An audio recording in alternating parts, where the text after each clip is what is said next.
This video is an overview of the tonal drawings we've been doing. You can see on this origami kangaroo I'm laying out my grid over top the drawing to get some reference points. I'll do the same thing on a white sheet of paper in a second to start my drawing. You've seen that process before. Square by square I'm going through and tracing the outlines here, making sure that I get the overall shape correct before I start doing the shading. When we did it in class, I asked you just to start with the shading. I think this is a better approach. It allows you a little more time to get the proportions correct and the outline correct, and then you can work on just the shading technique a little bit slower once you've done that. So that's me finishing up, erasing all the grid lines and cleaning up those outlines a little bit. I'll actually erase a little bit over those as well to make them a little lighter.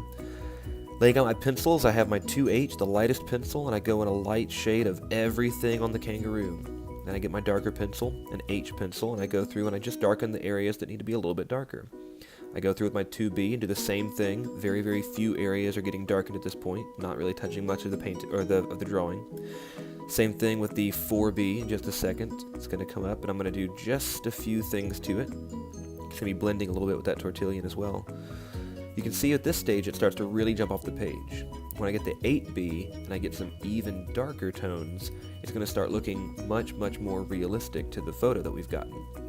And you can see as I'm doing this, I'm building up very, very gradually the tones from lightest, lightest, lightest to the darkest that I can possibly get it.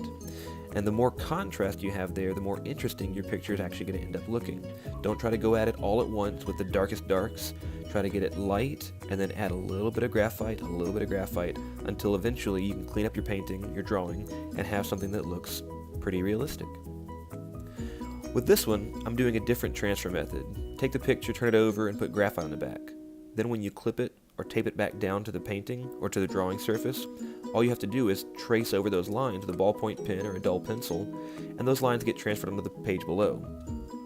I'm going the opposite direction with this one with the shading. I'm going to do the darkest possible shading first, and then everything else stays lighter by comparison. I'm going for the most contrast I can get, so this buffalo doesn't really have true white on the actual drawing that the picture that I'm copying from, but I'm going to actually leave some white in this drawing because I think it's a much more interesting look. I'm trying to darken up all my darks, and eventually I switch over to a tortillon right here.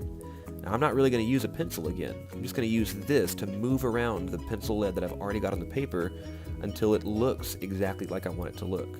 This is really good for getting a very smooth blend. So this is another approach that you can take if you don't like the slow approach that we've done before.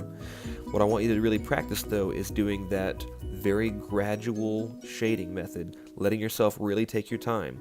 It looked fast in this one, but it actually took me about an hour for each of those drawings. So give yourself some time, take it slow, take it easy, and allow yourself to erase as much as you need to.